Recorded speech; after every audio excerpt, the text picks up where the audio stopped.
Hey, good morning to you. Jesus is Lord. The Word worked. God's so good to me.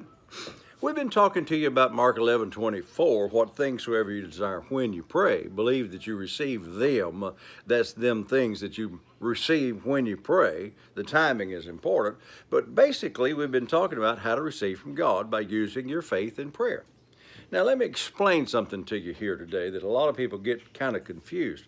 There are, I believe, 6 different types of prayer, and there's different rules that apply to them. And some people are trying to take the rules from intercessory prayer and put them over here in how to receive from God. And because they do that, they get things squirreled up and they don't ever receive it all. The Bible says in James that you have not because you ask not, because you ask amiss. Now, watch. You have not because you ask not, but it's because you ask wrongly. Now, I have to use this example. We've got 11 grandchildren, 3 great-grandchildren, no, 4 or 5 great-grandchildren now, and we'll be 6 by the end of July, and 4 children and their spouses. We are a blessed family. We get together, all of us, it's about 38 or 39 of us. We have a good time.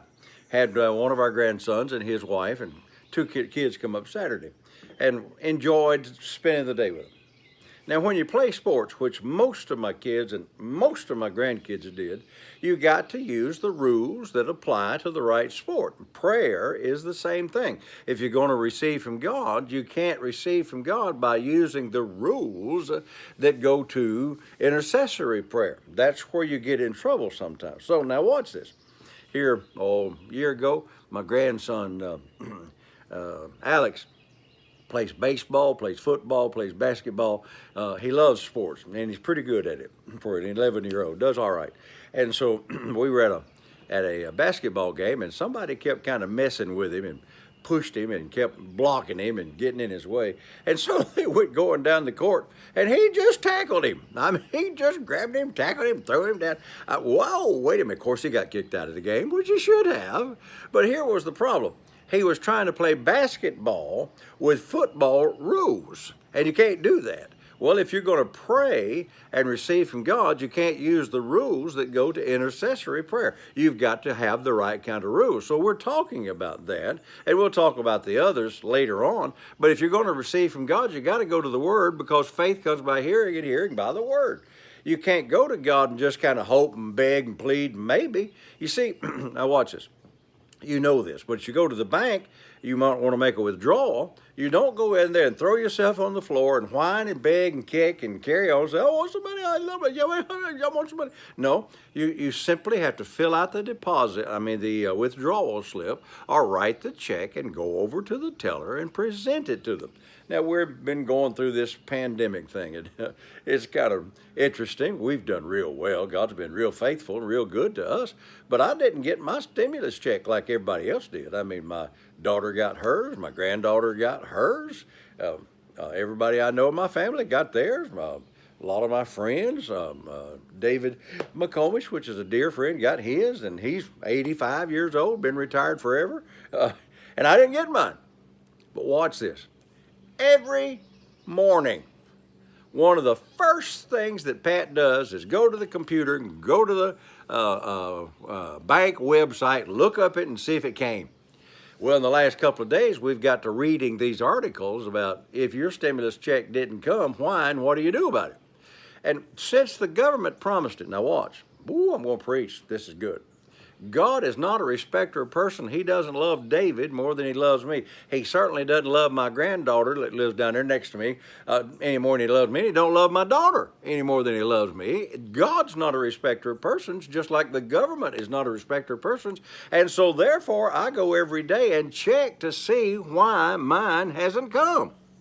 It was promised to me by the government, and I'm going to get mine just like y'all got yours probably. But if you didn't, you're going to check every day and want to know why. Well, look, God promised every one of us what things soever you desire, what things soever I desire, Frank.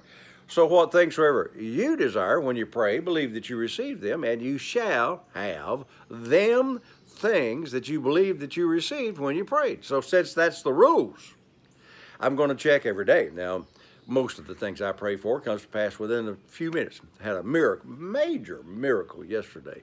I mean, it was just absolutely major.